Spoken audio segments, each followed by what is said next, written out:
Discover the world के मुअज़्ज़िज़ दोस्तों, अस्सलामु अलैकुम। दोस्तों, बरमूदा ट्रायंगल बहर-ओ-क़यानूस में वाक़े है और इससे मुतल्लिक बहुत सी कहानियां और किस्से आपने यकीनन सुन रखे होंगे। 1945 में जब फ्लोरिडा से उड़ने वाले 5 जहाज कहीं गायब हुए, तब ये ट्रायंगल मंजरे आम पर लाई गई। इन जहाजों को बहुत तलाश किया गया मगर कहीं सुराग न मिल सका। आखिर जब ऐसे बहुत से वाकयात रूनुमा होते रहे जिनमें हवाई जहाज और कश्तियां फ्लोरिडा और मियामी के समंदर से गुजरते हुए कहीं गायब हो जाती, तो इन वाकयात का रुख बरमूदा ट्रायंगल की तरफ मोड़ा जाने लगा। नतीजा ये निकला कि एक ऐसी मसनूई और खुदसाख्ता तिकोन वजूद में लाई गई जो इंसान और इंसानियत के लिए एक राज रह सके, और जब वक्त की जरूरत हो तो इस जगह से कुछ जाहिर करके लोगों के इज़हान पर काबू पाया जा सके और ये बताया जा सके कि हमारा निजात दहिंदा, दुनिया को बचाने वाला और यहूदियों और ईसाइयों का मालिक यानी दजाल आ चुका है। दोस्तों, आप हैरान हुए होंगे कि मैंने अपनी बात का रुख यकदम दजाल की तरफ क्यों मोड़ दिया, लेकिन इंशाअल्लाह इसके मुतल्लिक वाज़े दलाइल दिए जाएंगे कि इस तिकोन यानी बरमूडा ट्रायंगल में और दजाल में क्या मुमासलत पाई जाती है। ख़वातीनो हज़रात, बैरुल काहिल के शैतानी समंदर यानी डेवल सी और बहर-ओ-क़यानूस के बरमूदा ट्रायंगल में कई खसूसियात के एतबार से मुमासलत पाई जाती है जो ये सोचने पर मजबूर करती है कि इन दोनों में कोई ऐसा ताल्लुक जरूर है जो दुनिया की नजर से पोशीदा है, और ये ताल्लुक लाजमन शैतानी है, रहमानी या इंसानी नहीं। क्योंकि पहले जैसे अर्ज किया जा चुका है कि यहाँ बहुत से हादसात रूनुमा हो चुके हैं। मसलन दुनिया में यही 2 जगह ऐसी हैं जहाँ कुतुब नुमा काम करना छोड़ देता है। दोनों में मुतअद्दिद हवाई और बहरी जहाज गायब हो चुके हैं, और इंतहाई अजीब और ताज्जुब खेज बात यह है कि इन दोनों जगहों के दरमियान ऐसे जहाजों को सफर करते देखा गया जो सालों पहले गायब हो चुके थे। इसके अलावा दोनों के अंदर ऐसी मकनातीसी कशिश या बरकी लहरें भी मौजूद हैं जो बड़े बड़े जहाजों को तरोड़ मरोड़ कर निगल जाती हैं। और यही नहीं बल्कि दोनों के दरमियान उड़न तश्तरियां उड़ती देखी गई हैं, जिन्हें अमरीकी मीडिया वाले खलाई मखलूक की सवारी कहते हैं। अमरीका का यहूदी मीडिया उनके मुताल्लिक सामने आने वाले हकायक छुपाता रहता है। कुछ लोगों ने इसकी जुर्रत की और इन हकायक को मंजरे आम पर लाने की कोशिश की तो उन्हें कत्ल कर दिया गया। जैसे डॉक्टर मोरिस जेसवर्थ और डॉक्टर जेम्स ई मैकडोनाल्ड को सिर्फ इस वजह से कत्ल किया गया कि ये दोनों उड़न तश्तरियों को खोजते हुए असल हकायक जान चुके थे।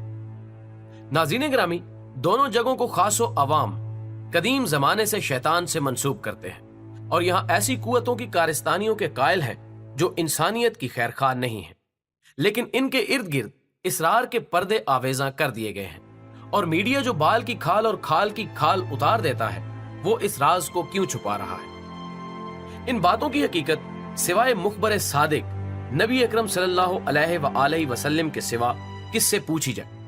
तो आइए अब उन्हीं की जबानी इन बातों की हकीकत जानते हैं जिन्हें उस वक्त के कुफार और मुशरिकीन भी सादिक और अमीन कहते थे। दोस्तों, एक दिन हजूर अकरम सल्लल्लाहु अलैहि वसल्लम ने हजरात सहाबा कराम रिजवानुल्लाह अलैहिम अजमईन को जमा फरमाया और इरशाद फरमाया कि तमीम दारी पहले ईसाई था, वो आया, उसने बैत की और इस्लाम में दाखिल हो गया। उसने मुझे ऐसा वाकया सुनाया जो इन बातों से ताल्लुक रखता है जो मैं तुम्हें दजाल के बारे में बताया करता था।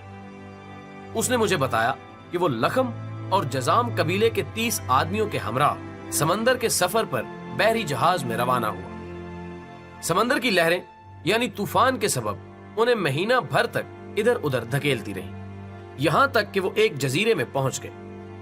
उस वक्त सूरज गरूब हो रहा था। वो एक छोटी कश्ती में बैठकर जजीरे में दाखिल हुए। जब वो जजीरे में दाखिल हुए तो उनको एक जानवर मिला जिसके जिस्म पर बहुत से बाल थे। बालों की कसरत की वजह से उन्हें उसके आगे और पीछे का पता नहीं चल रहा था। उन्होंने कहा, तेरा नास हो, तू क्या चीज है? उस बालों वाले जानवर ने कहा, मैं जसासा हूं। उन्होंने पूछा, ये जसासा क्या चीज है?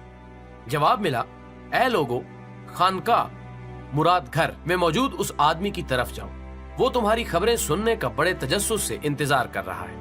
उन्हें खौफ हुआ कि कहीं ये जानवर शैतान ना हो और कहीं कोई नुकसान ना पहुंचाए। फिर हम तेजी से चले और खानकाह में दाखिल हो गए। वहां हमने भारी भरकम कद काठ का एक आदमी देखा। जिसके घुटनों से टखनों तक बंधी एक लोहे की जंजीर थी और उसके हाथ गर्दन के साथ बंधे हुए थे। हमने पूछा, तेरा नास हो, तू क्या चीज है? उसने कहा, मेरा पता तुम्हें जल्द चल जाएगा, ये बताओ कि तुम कौन हो? हमने कहा, हम अरब से हैं। फिर हमने सारे सफर और तूफान और जसासा के बारे में बताया कि उसने हमें तेरी तरफ आने का कहा। उसने कहा, बीसान के नखलिस्तान के बारे में बताओ। हमने कहा, उसके बारे में कौन सी बात पूछना चाहता है? उसने कहा, मैं जानना चाहता हूं कि इस बाग के दरख्तों पर फल आते हैं या नहीं। हमने कहा, हाँ, फल आते हैं। उसने कहा, मुझे तिब्रिया की झील के बारे में बताओ। हमने कहा, इसके बारे में कौन सी बात पूछना चाहता है? उसने कहा, क्या उसमें पानी मौजूद है? हमने कहा, हाँ, उसमें बहुत पानी मौजूद है। वो बोला, उसका पानी बहुत जल्द खत्म हो जाएगा। फिर उसने कहा, मुझे ज़गर के चिश्मे के बारे में बताओ। हमने कहा, उसके बारे में कौन सी बात पूछना चाहता है? उसने कहा, क्या उसमें पानी है और क्या लोग उसको इस्तेमाल करते हैं? हमने कहा, हाँ, उसमें बहुत पानी है और लोग उससे अपने खेतों को सैराब करते हैं। उसने पूछा, मुझे मोहम्मद सल्लल्लाहु अलैहि वसल्लम के बारे में बताओ।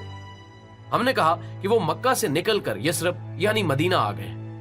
उसने पूछा, क्या अरबों ने उसके साथ जंग की? हमने कहा, हाँ। उसने पूछा कि इस यानी हजरत मोहम्मद सल्लल्लाहु अलैहि वसल्लम ने उनके साथ क्या किया? हमने कहा कि वो इर्द गिर्द के अरबों पर गालिब आ चुके हैं और उन्होंने उनकी इताअत कबूल कर ली है। इस पर उसने कहा, क्या वाकई ऐसा हो चुका है? हमने कहा, हाँ।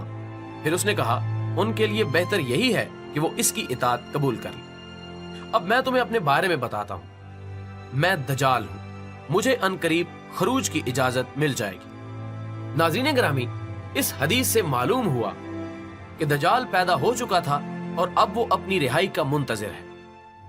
उसके रहने की जगह एक बेआबाद जजीरा है। उसके कारिंदे उसे लम्हा ब लम्हा दुनिया और इंसानों से आगाह करते हैं और इसको गैर मामूली ताकतें दी जाएंगी। अब सवाल यह है कि क्या बरमूदा ट्रायंगल को ही इसका असल मकाम कहा जाए, जहां पर कोई जाने की जुर्रत करे तो उसका नामो निशान सफ़े हस्ती से मिटा दिया जाता है। तो नाज़रीन गिरामी, ये वाक़या सुनाने के बाद हजूर अकरम सल्लल्लाहु अलैहि वसल्लम ने अपना आसा मुबारक मिंबर पर मार कर फरमाया, ये है तैबा, ये है तैबा यानी मदीना मुनव्वरा। मैं तुमको यही बताया करता था, जान लो कि दजाल न शाम के समंदर में है और ना ही यमन के समंदर में, वो मशरिक में है। और हुजूर सल्लल्लाहु अलैहि वसल्लम ने मशरिक की तरफ हाथ से इशारा फरमाया। सही मुस्लिम हदीस नंबर 7208। अब जजीरतुल अरब से मशरिक की जानिब देखा जाए तो दो जगह ही ऐसी हैं जिन्हें मगरिब के ईसाई भी शैतानी समंदर, शैतानी जजीरे या जहन्नुम का दरवाजा मानते हैं। और मजे की बात यह है कि दोनों का आखिरी सिरा अमेरिका से जा मिलता है। मशरिक बईद में बहरुल काहिल के गैर आबाद और वीरान जजायर आते हैं। इनके इर्द गिर्द खौफनाक पानियों का नाम ही शैतानी समंदर यानी डेविल सी रख दिया गया है। मगर सोचने की बात यह है कि आखिर ये शैतानी समंदर का नाम मगरिब और खसूसन ईसाइयों ने क्यों दिया? अगर मुसलमान ये नाम रखते तो बात समझ में आना आसान थी। खैर, ये अभी हमारा मौजू नहीं। फिलहाल हम ये देखते हैं कि क्या वाकई बरमूदा ट्रायंगल का ताल्लुक दजाल से है। तो ख्वातीनो हजरात, हदीस के अल्फाज दोबारा पढ़िए। दजाल मशरिक में है। जमीन चूंकि गोल है, इसलिए अगर हम मुबहिम तौर पर मशरिक की तरफ इशारा करें तो वो इसकी गोलाई की वजह से मगरिब यानी बैरुल काहिल तक पहुंचेगा। मगर ये एक मुबहिम तावील है। इससे आगे मजबूत तावील मिस्री मुहक्किक ईसा दाऊद ने अपनी किताब मुसल्लस बरमूदा में की है।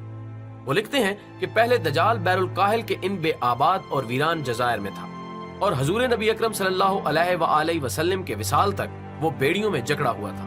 मगर खत्मुल मुरसलीन सल्लल्लाहु अलैहि वसल्लम के विसाल के बाद उसकी बेड़ियां टूट गईं और वो आजाद हो गया। मगर उसे खरूज की इजाजत नहीं थी, लिहाजा वो शैतानी समंदर यानी डेविल सी से शैतानी तिकोन बरमूदा ट्रायंगल तक राब्ते में है, जिसके करीब शैतानी तहजीब परवान चढ़कर नुक्ते अरूज को पहुंचने वाली है। दोस्तों, वैसे तो कुर्बे क़यामत में दजाल के मंजरे आम पर आ जाने की काफी निशानियां हैं, जो इंशाअल्लाह आप हमारे अहम तरीन मजमून सीरीज दजाल कौन होगा के अगले हिस्सों में देख सकेंगे। लेकिन जहां तक सही मुस्लिम की इस हदीस में मौजूद दजाल के हजरत तमीम दारी रजी अल्लाह ताला अन्हो से किए जाने वाले 3 अहम اور بنیادی سوالات کا تعلق ہے تو وہ سوالات دجال نے اس لیے کیے تھے کیونکہ اسے پتا تھا کہ جب یہ 3 نشانیاں بھی پوری ہو جائیں گی تو اسے دنیا کے سامنے آنے کی یعنی خروج کی مکمل اجازت مل جائے گی۔ سوال نمبر 1 میں بیسان کے نخلستان کا پوچھا گیا تھا اور نخلستان پر موجود درختوں کے پھلوں یعنی کھجوروں کا ذکر کیا گیا تھا۔ بیسان دراصل فلسطین کا علاقہ ہے جہاں دجالی ریاست اسرائیل کا قبضہ ہے اور اب وہاں کوئی پھل پیدا نہیں ہوتا، اور یوں دجال کے سامنے آنے کی یہ بہت اہم نشانی اور علامت پوری ہو چکی ہے۔ سوال نمبر 2 میں تبریہ کی جھیل کا پوچھا گیا تھا۔ جہاں تک بات ہے بحیرہ تبریہ کی تو اس پر بھی اسرائیل کا ہی قبضہ ہے، اور دلچسپ بات یہ ہے کہ اس کا پانی بھی بہت تیزی سے خشک ہوتا جا رہا ہے۔ جس طرح پاکستان میں مشہور ترین دریاؤں کا پانی انڈیا کی دشمنی اور چلاکی سے سوکھ رہا ہے اور کم ہو رہا ہے، تبریہ کا پانی بھی کم ہوتا جا رہا ہے۔ بے شک آپ انٹرنیٹ پر سرچ کر لیں اور موجودہ حالات کی روشنی میں دیکھ لیں، یہ بات واضح ہو جائے گی کہ دجال کے دوسرے سوال والی نشانی بھی مکمل ہو چکی ہے۔ سوال نمبر 3 میں زگر کے چشمے کا پوچھا گیا۔ زگر حضرت لوط علیہ السلام کی صاحبزادی کا نام ہے۔ حضرت لوط علیہ السلام کی 2 صاحبزادیاں تھیں، ربا اور زگر۔ بڑی صاحبزادی ربا کو وفات کے بعد جہاں دفن کیا گیا تو قریب ہی ایک چشمہ تھا جو ان کے نام سے منسوب ہو کر مشہور ہوا۔ اسی طرح چھوٹی صاحبزادی زگر کی وفات کے بعد ان کی تدفین بھی ایک چشمے کے قریب ہوئی اور وہ چشمہ زگر کے چشمے کے نام سے مشہور ہو گیا۔ دجال کی تفتیش اور تجسس کے عین مطابق یہ تیسری جگہ بھی دجالی ریاست اسرائیل میں ہی واقع ہے، اور اس کا پانی بھی پوری طرح خشک ہوتے ہی دجال کو نکلنے کی اجازت مل جائے گی۔ ناظرین محترم، ایک دوسری حدیث سے ثابت ہوتا ہے کہ دجال کسی بات پر غضبناک ہو کر نکلے گا اور منظر عام پر آ جائے گا۔ یوں یہ کہا جا سکتا ہے کہ موجودہ وقت اور مستقبل قریب میں جہاں یہ پانی خشک ہوتا رہے گا تو اللہ پاک کی طرف سے کچھ ایسے اسباب اور حالات و واقعات ضرور رونما ہوں گے جس پر دجال کو سخت تشویش اور غصہ ہوگا اور وہ خروج کر جائے گا اور سامنے آ جائے گا۔ اب وہ ایسی کیا بات یا باتیں ہوں گی، واقعات ہوں گے، یہ سب غیب کی باتیں ہیں، لیکن اتنا ضرور سمجھ آتا ہے کہ وہ دجالی ریاست اسرائیل دجالی چمچوں یعنی صہیونیوں اور یہودیوں، دجال پرست عیسائیوں، دیگر غیر مسلم مذاہب کے دجالی چیلوں اور نام نہاد مسلمانوں کے خلاف ہی کچھ ہوگا، تبھی وہ اتنا غصے میں آئے گا۔ اللہ پاک اس عظیم فتنے سے ہمیں اپنی امان میں رکھے۔ اگر ہوش مندی سے دیکھا جائے تو ایسا محسوس ہوتا ہے کہ اب دجال کے خروج کا زمانہ زیادہ دور نہیں۔ اس لیے اس فتنے سے بچنے کے لیے ہمیں اپنی ایمانی قوت حاصل کرنا ہوگی۔ یہی وہ واحد حل ہے جس کے ذریعے باطل اور اہل باطل کو ہر محاذ پر شکست دی جا سکتی ہے۔ اللہ پاک ہم سب کو دجال کے فتنے سے محفوظ رکھے اور ہمیں ہمارے ایمان کو مضبوط کرنے کی توفیق عطا فرمائے۔ آمین یا رب العالمین۔